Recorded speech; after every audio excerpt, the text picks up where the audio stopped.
that they've lost McTominay, still in and around that dressing room?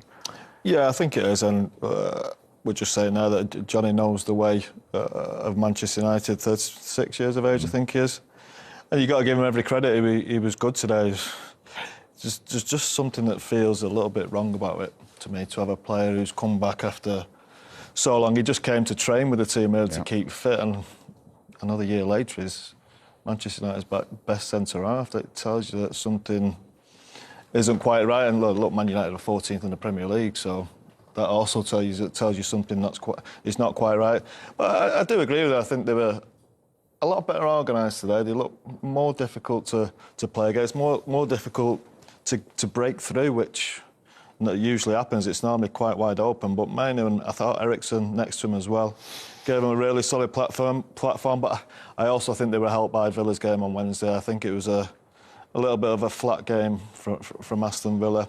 And as I said before, I think United just tried to survive in the game. He also said there as well, we were organised, compact, and just hoping we could get a goal on the counter-attack, which Manchester United, you think you'd have a little bit more than that, a little bit more. You don't like to hear that, do you, from a United player? No, a bit of hope, yeah, but that's where we're at with Man United at the minute. That's why they're 14th in the Premier League, because they're not good enough to put the full package together. Let's say they can do one thing and maybe be gung-ho and create chances, not always take the chances, or they can sit back like they have done today and just try and survive in the game and try and hope that something will happen on the counter-attack, or they get a free kick with Bruno hitting the bar.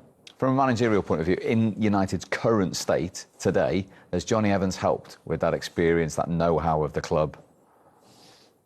Yeah, from Ten Hag's point of view, he certainly has, but like, it's game to day, game to game, which it shouldn't be. You know, we saw Sir Jim Ratcliffe up there, Jason Wilcott's up there. You know, Dan Ashworth's got to make a decision. You're going to live game to game as a Man United manager. Shouldn't be the case. Should be a plan going forward. You're going regressing. Erik Ten Hag keeps telling us there is, and it's calm behind the scenes, and everyone's stick on to the plan, page. he says. But I would say to him, what is the plan? And I'm sure the managers don't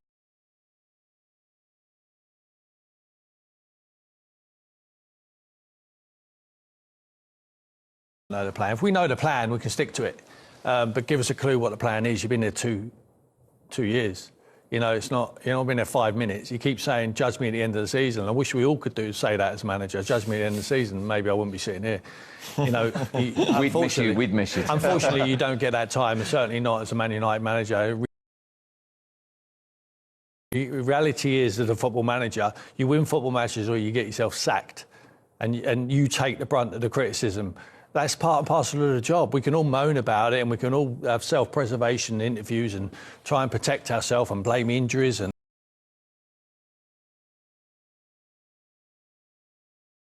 he signed 16 players, Steve. He spent gazillions of pounds.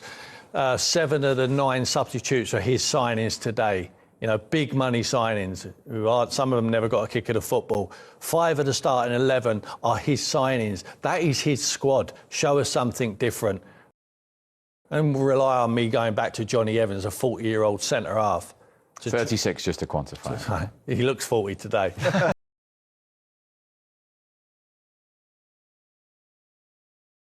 After the game, he looks 40. Is that all he is? 36. No, he's a young man. I mean, I think it's disrespectful we keep talking about his age.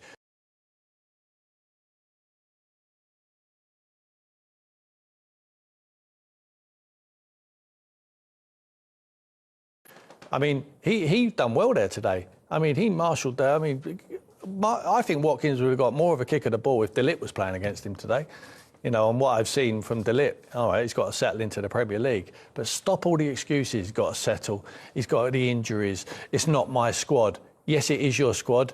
You haven't got the injuries as much now. Everyone picks up injuries. We see with Aston Villa. Start performing. Start showing us a plan. Keeps talking about the plan. Show us the plan. And then we know if it's progression. We don't see any progression. Sometimes, like, let's use Jurgen Klopp. I know it's a rival of Manchester United. When he first came, it didn't happen for him straight away.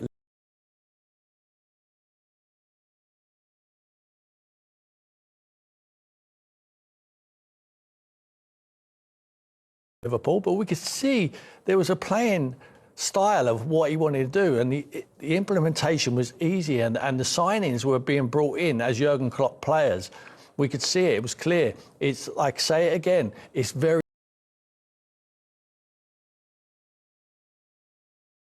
difficult to scout for Manchester United because you don't know how the manager wants to play. Almost an impossible job to recruit, as it's being shown. You talked about not scoring goals. Yeah, they haven't won a game in 5 there. That's not Manchester United. They're 14th in the league. Yeah, you can stop. It's a team stopping getting relegation to keep clean sheets. That's what they do, getting numbers behind the ball and work hard and try and keep a clean sheet and aren't relying on him. You don't score goals because you're not creating enough. And also, you haven't got enough centre-forwards. They've got one centre-forward at the football club. Xerxes is not a centre-forward. I don't know what he is at the moment. Højlund's a centre-forward. He's had injuries. He's coming back in. But he's not the answer. If you cannot produce a Højlund in your academy,